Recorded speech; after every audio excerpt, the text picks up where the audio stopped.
앵커리의 똑TV 시청자 여러분 안녕하십니까? 앵커리 이현경입니다.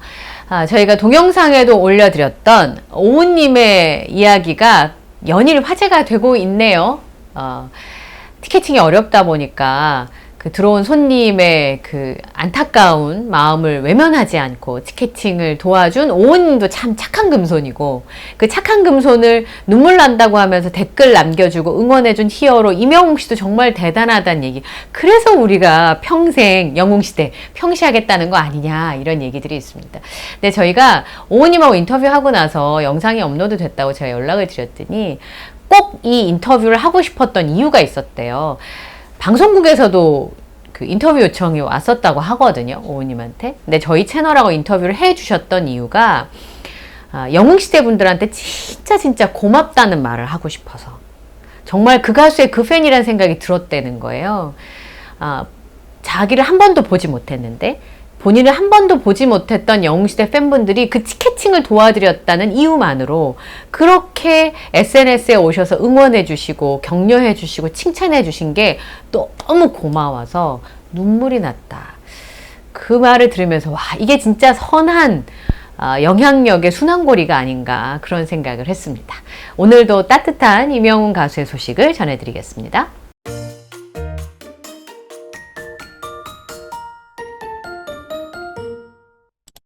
오늘 저희 구독자분께 아침에 저를 너무나 웃음 짓게 한 메시지를 하나 받았는데요.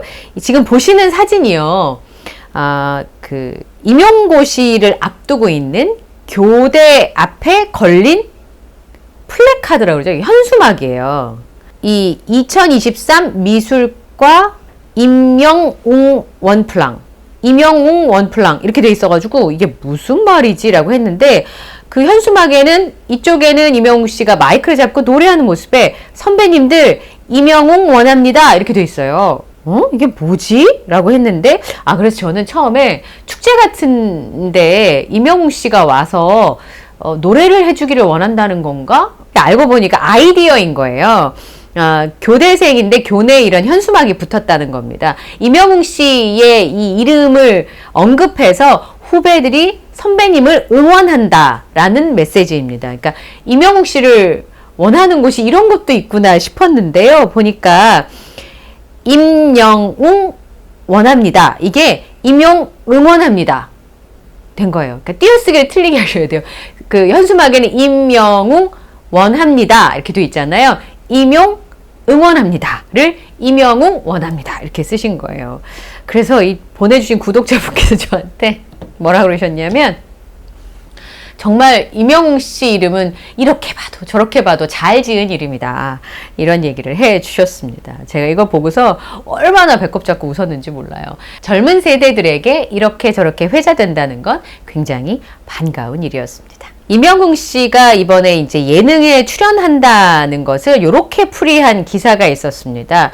JTBC의 황소영 기자는 예능을 출연하는 게 사실 이명웅 씨가 출연료가 필요해서 예능에 출연하는 사람은 아니잖아요. 그런데 이명웅 씨가 예능에 잘 나오지 않는데 예능을 선택한 건, 그 예능이 요즘 굉장히 자연스럽게 프로그램을 하잖아요. 그러니까 거기서 본인의 모습을 자연스럽게 보여주면서 팬들과 소통하려는 창구라는 겁니다.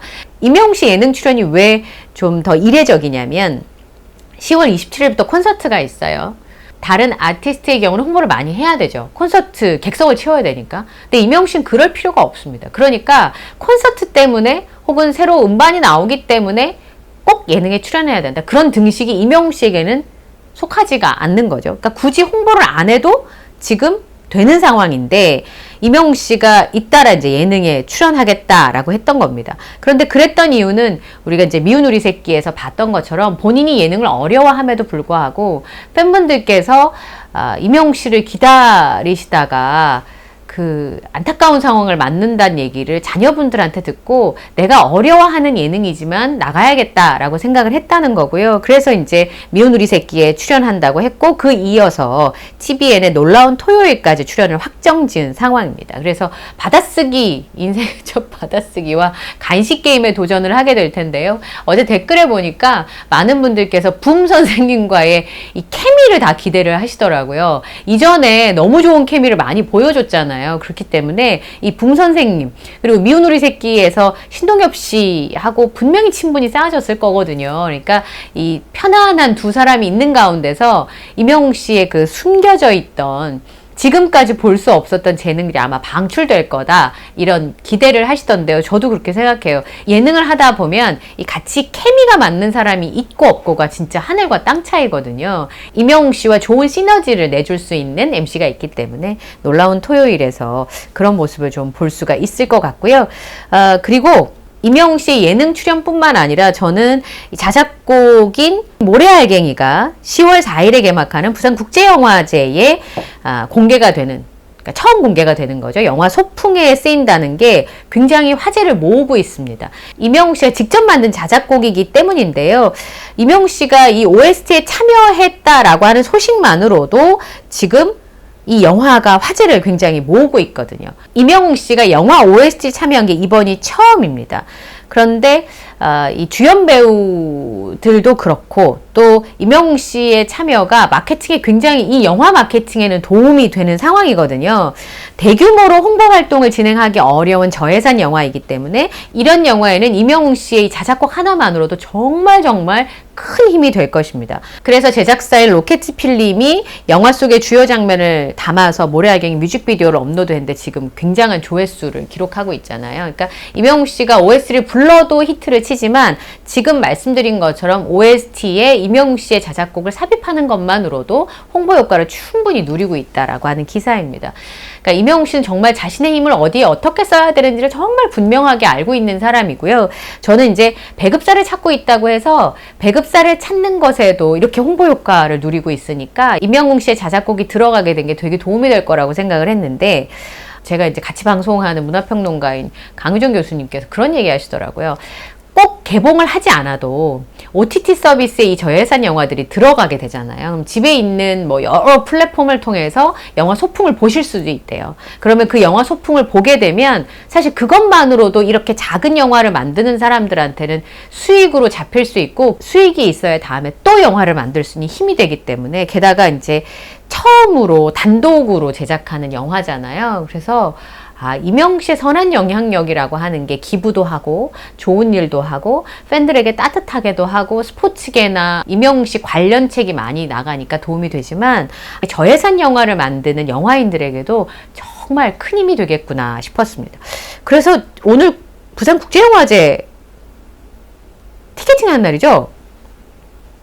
개폐막작 티켓팅이 아마 오늘 있을 겁니다. 한번 들어가 볼까요? 부산국제영화제 티켓 예매가 개폐막식은 오후 2시부터네요. 일반 상영작 예배 오픈이 이번 주 금요일 오후 2시입니다. 기억을 해 두셨다가 혹시라도 근처에 살고 계셔서 이 소풍이란 영화를 보고 싶으시고 또 영화제 가면 좋은 게 주연 배우, 그 다음에 함께하는 그 감독 이런 분들을 현장에서 볼 수 있어서 참 좋습니다. 그래서 부산국제영화제 때는 포장마차만 가도 대배우들과 감독들이 또 거기서 이렇게 주고받는 이야기로 성사가 되기도 하죠. 임영웅 씨의 따뜻한 소식들 또 하나 전해드리겠습니다. 유튜브 채널인 연애의 뒤통령 이진호 씨가 임영웅 씨의 끈끈한 의리에 대한 이야기를 공개를 했습니다. 사실 임영웅 씨 관련 소식은 연예계에서 취재가 진짜 어렵습니다. 그러니까 소속사에서 공개하는 소식을 제외하고 그 뒷얘기가 궁금한 연예부 기자들도 취재하기가 참 어려운데요. 근데 이 이진호 씨가 우연히 임영웅 씨 노래를 쓴 저작권자 한 명을 만났답니다.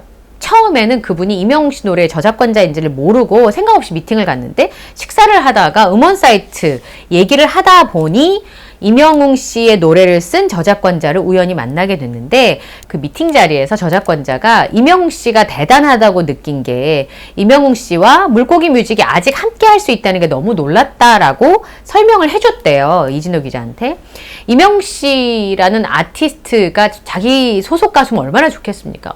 우리나라 연예기획사가 지금 진짜 파워가 어마어마하거든요. 연예기획사가 이 소속 가수나 배우만 있는 게 아니라 제작도 많이 하잖아요. 투자도 많이 하고.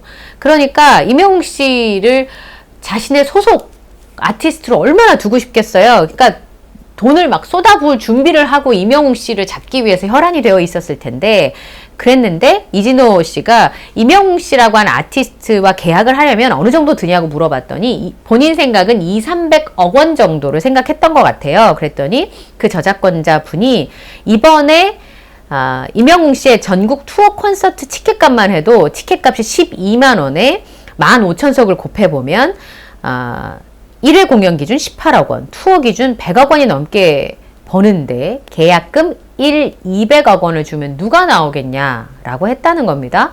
대형 기획사에서 최소 500억 이상을 불렀는데 임영웅 씨가 그 기획사를 선택하지 않았다고 합니다. 그 저작권자분 누군지 모르지만 임영웅 씨 얘기를 전해주신 분이 500억 원 정도를 부르면 임영웅 씨 마음이 흔들렸을 텐데 끝까지 물고기 뮤직과 가는 게 신기하다. 임영웅 씨 마음이 안 흔들렸을 것 같은데 제 생각은. 그래서 이 얘기를 전해들은 이진호 기자는 기본적으로 소속사 대표인 신정훈 대표와 임영웅 씨 사이에 뭔가 끈끈한 것이 있는 것 같다. 소속사에 대한 믿음이 굉장히 강하다라고 느꼈다는 겁니다. 그리고 소속사 직원들도 굉장히 잘 챙기고 본인이 한번 믿게 된 사람에 대해서는 굉장히 신뢰를 두텁게 보내더라. 요렇게 이제 임영웅 씨의 인성에 대한 이야기를 전해줬는데요. 팬분들께서는 많이 알고 계신 얘기시죠. 그래서 저희 독자분들의 댓글을 보면 신정훈 대표와 임영웅 씨 얘기를 참 많이들 써주시는데 소속사 대표와 임영웅 씨 사이에 주고받은 그 수많은 공감들과 함께 나누는 마음들이 있어서 임영웅 씨가 이렇게 자신의 길을 가고 있다는 것도 되게 반갑고요. 지금 저렇게 대스타가 됐음에도 불구하고 소속사 직원들한테 참 잘한다는 거, 그게 참 좋았어요. 그리고 한번 믿은 사람에 대해서 두터운 신뢰를 보낸다는 거. 이렇게 대단한 슈퍼스타는 그냥 어떤 기술적인 면만으로 되는 건 아닌 것 같습니다. 최소한 감동을 시킬 수 있는 걸 가지고 있어야 되는데요. 임영웅 씨 노래는 노래 자체가 사람을 감동시키기도 하는데 실제로 얘기를 들어보면 노래뿐만 아니라 인성마저도 사람을 너무나 감동시키는 대목이 있다는 게 정말 들을수록 놀랍습니다. 물론 돈의 액수도 임영웅 씨의 계약금은 최소 이 정도 이상을 부르는구나. 다른 기획사에서 그 값이 맞다는 게 아니라 그럼에도 불구하고 임영웅 씨는 묵묵히 자기 길을 가고 제가 지난번 영상에도 말씀드렸습니다만 미운 우리 새끼 관상 얘기 나올 때 얘기하잖아요. 떼돈 벌 일 있는 것 같다. 그랬더니 임영웅 씨 뭐라 그랬어요? 팬들에게 더 많이 사랑받게 되는 거냐고 되묻습니다. 그러니까 임영웅 씨에게는 팬들에게 사랑받고 아낌받는 게 무엇보다 중요하다라는 것을 알게 됐습니다. 마지막 소식은 수테일러 여사님의 말씀을 좀 드려야 될 것 같은데요. 수테일러 여사님께서 수술을 무사히 잘 마치셨고요. 그 이후에 이제 대상포진을 앓게 되셨어요. 근데 면역력이 굉장히 떨어져 있어서 사실은 대상포진이 통증이 되게 심해요. 진짜 많이 아픈데 대상포진이 통증도 되게 심하긴 한데요. 수테일러 여사님은 면역력이 극도로 저하되어 있는 상태여서 그 대상포진을 이전에도 3번이나 앓으셨대요. 근데 이렇게 한 번 걸리면 치료하는데 1년에서 2년 가까이 걸리셨대요. 그러니까 보통 우리는 한 일주일, 한 달 정도 이제 약을 먹고 앓고 나면은 지나가는데 면역력이 너무 떨어져 있는 상태여서 지금 이제 대상포진 치료를 하고 계시고 병원에 입원하고 계시다가 집에 지금 퇴원을 하셔서 이후에 치료를 이어가고 계십니다. 근데 이번 추석에요. 초록우산재단에 수테일러님께서 또 기부를 하셨습니다. 수테일러님께서 1년에 임영웅 씨 데뷔 기념일, 그 다음에 임영웅 씨 생일에 2,000불씩, 그 다음에 설과 추석엔 1,000불씩 기부를 하시는데 수텔러 여사님 생일이 음력으로 8월 15일 추석이에요. 그래가지고 자녀분들이 축하해 주셨는데 그 축하받으신 걸로 선물은 필요 없고 나는 고국에 있는 어린이들을 도와주고 싶다라고 얘기를 하시면서 수테일러 여사님께서 이번에 초록우산재단에 한국에 있는 내가 사랑하는 고국에 있는 어린이들에게 도움을 주고 싶다고 하시면서 나는 생일 아무것도 필요 없다 그러시면서 이번에 또 기부를 하셨습니다. 그러면서 임영웅 씨 노래를 들으시면서 진짜 뭐라 그럴까요? 정말 힘을 내서 이 질병과 싸우고 계시거든요. 근데 제가 이제 통화를 하거나 이야기를 나누면 어찌나 호쾌하게 웃으시는지 그걸 듣는 순간순간마다 제 삶의 자세를 고쳐 앉게 됩니다. 그리고 이번 재밌는 얘기를 하나 해주셨는데요. 병원에 계실 때 혈액형도 특이하셔서 그러니까 수술하다가 혈액이 부족하면 자녀분들한테 수혈을 받아야 되는 상황이었어요. 그러니까 생각보다 굉장히 위험한 상황이었던 것 같아요. 그래서 이제 병원을 혼자 쓰시는데 24시간 전담 간호사님이 계시는데 미국 분이죠. 그런데 이분을 임영웅 씨로 전도를 하셨어요. 스텔라 여사님. 병원에 계시면서도 그 유튜브로 임영웅 씨 노래를 계속 듣고 또 장남서 TV의 그 노래를 생방을 계속 보시면서 간호사분이 이제 같이 보시는 거잖아요. 스텔라 여사님하고. 그래가지고 이분이 웅며드신 거예요. 간호사분께서. 그래서 이 임영웅 씨 노래를 유튜브로 안 틀어주면 왜 안 틀어주냐고 같이 보자고 그러신대요. 그래서 그분이 미국에서 임영웅 씨 노래를 들을 수 있는 방법을 스텔라 여사님이 가르쳐 주셨대요. 그래서 제가 아니 너무너무 통증도 아픈 상황에서도 임영웅 씨 노래가 원동력이 되는 건 알겠어요. 그 노래를 듣고 부르고 하는 게 스텔라 여사님한테 힘이 되는 건 알겠는데 옆에 계신 분들도 임영웅 씨를 웅며들게 하셔서 그 와중에도 외국분에게 임영웅이라는 아티스트를 알리고 너무 좋다 그랬대요. 노래가. 가사를 한 개도 못 알아들으신대요. 이분이. 근데 임영웅 씨 노래를 듣다가 웅며들어가지고 그래서 그 보는 법도 다 알려주셨다고 하셨습니다. 예. 스텔라 여사님의 기부 소식 전해드렸고요. 오늘 영상 마음에 드셨다면 구독, 좋아요, 알림 설정을 부탁드리겠습니다. 오늘도 함께 해주셔서 고맙습니다.